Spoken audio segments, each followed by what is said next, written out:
Hello guys, and welcome back to my channel. My name is Lumi. You can call me Lulu, you can call me Lumi, you can call me Mimi, you can call me one from that selection. Okay.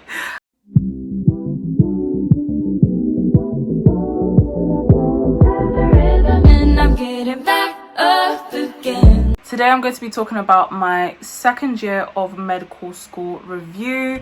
I do this video every single year. This is my third time doing it. If you are new to my channel, hi, hello, my name is Palumi. I study at King's College London. I'm on the widening participation medicine program called the Extended Medical Degree Program. It is the same qualification as an MBBS. It's just that the first year of medicine is split into two. If you want more information about it, I will leave the video link down below because I did a whole video on it. Just one thing to make clear, it's not a foundation degree.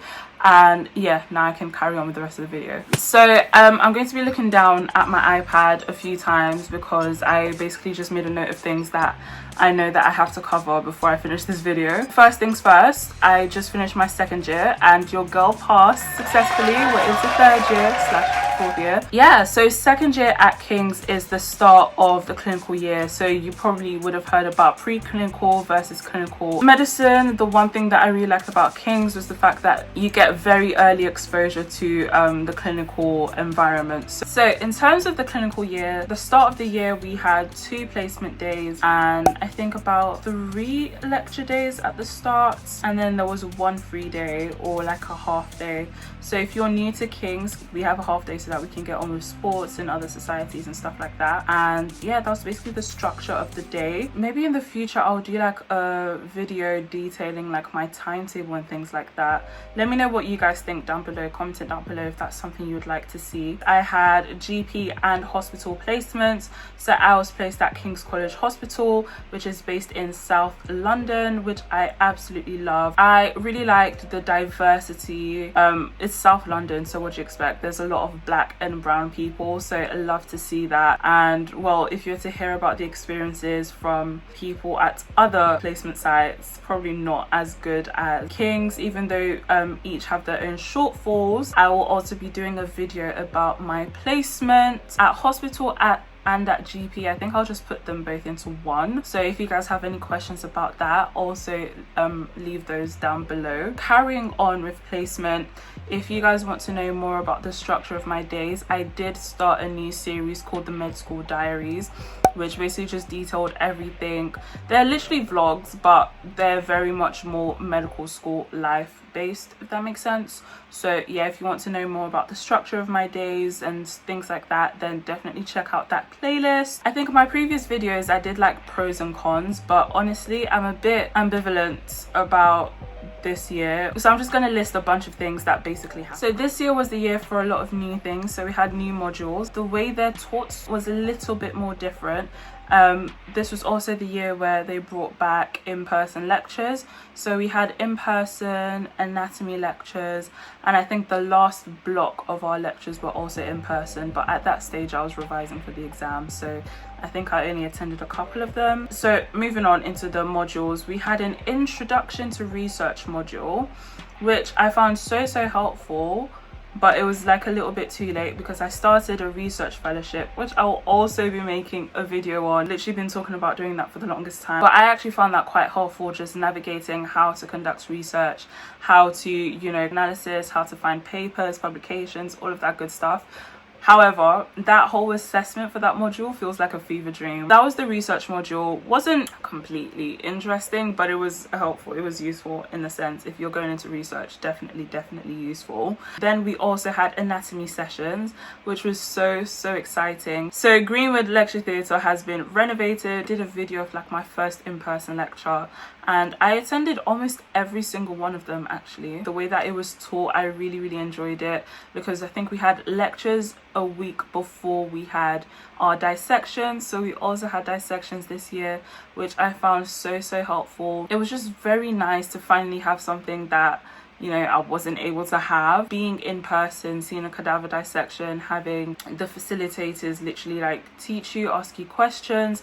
I think that is such an invaluable experience when it comes to learning and retaining information.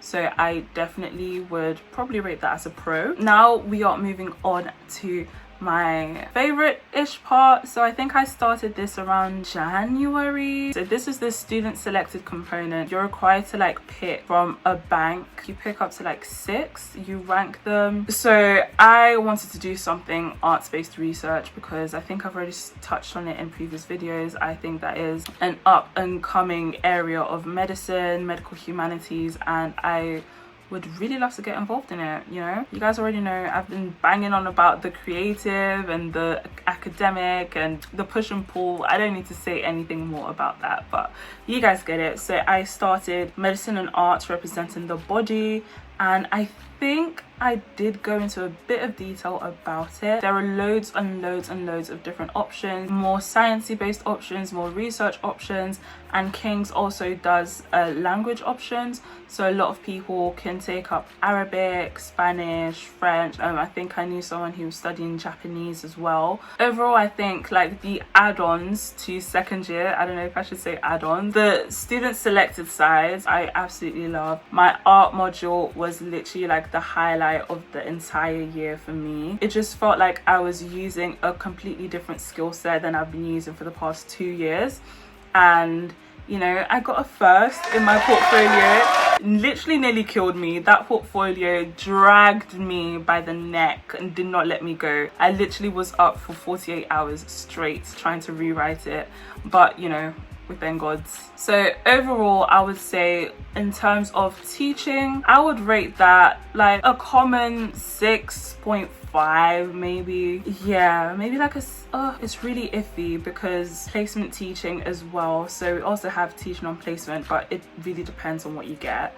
I think my GP placement teaching, I would rate that honestly like a 10 out of 10. Hospital placement, it really depends what block you're in and how lucky you are at the placement site that you're at. But my placement, I would give it a good 6.5, 7. Yeah, 7 on a good day. So there were also some blocks that were different as well. So there are different types of teachings. I would say that was slightly inconsistent, but I think the good thing about this year was we did have the opportunity to give feedback, and you know, maybe for future years they will take that feedback and you know, make something out of it. Last couple of things, I think some cons are the workload is kind of different, and I think if you don't know about what the work is like in clinical years, it's kind of different. It's kind of hard. So I would say try to brace yourself for impact. Also, I would also say that there is barely any travel reimbursement. I'm not speaking for many people, I'm just speaking for some people who also might be in like different situations, but it's definitely a thing where you know, not a lot of people are getting a maximum amount of student finance, not a lot of people are able to work as much, etc, etc. And you know, travel in London is very expensive, and traveling twice a week to and from a place for placement, having to, you know, possibly have to buy lunch outside as well, it's just not conducive at all. And even people that have to travel all the way out to Dartford for GP placements, it's like the way taxes work, they only get a certain amount reimbursed over a certain limit. So I think it's about £13. So if you end up spending like £13 and 10p, you only get reimbursed that 10p. So that's like a con in my eyes. This year was also the start of progress tests, and progress tests, I don't even like, that's a whole different ball game. But I would say overall, I like progress tests. Like, it's nice at the end of the year for me to see how I've progressed, you know, from barely passing to getting a good grade, looking at questions that at the start I had no clue how to even read, to actually understanding how to do them now. I absolutely love that for me. So that was the academic side of things for second year. Overall, I would rate it a 6.8. Overall, academics, placement, everything included. It was a difficult year, but I feel like I am slowly getting, you know, that feeling of being a doctor in a sense. I think the main things that I would recommend are PassMed and QuesMed. And as I said, WhatsApp group chats in, I think it was my first year review, WhatsApp group chats definitely will be your best friends. And yeah, I think out of all the years so far, this is the one where I felt the most capable and incapable at the same time. It was like starting at the bottom of the food chain, but I felt more like I had a place there You know what I mean? That is the end of my second year review of medical school. If you guys have any questions, feel free to ask them down below or like pop in my DMs. I respond to every single one's questions because I love you all and I really want to help you out the way I wish someone else would help me out. Without further ado, I am going to say goodbye. I will see you all in my very next video. Toodles!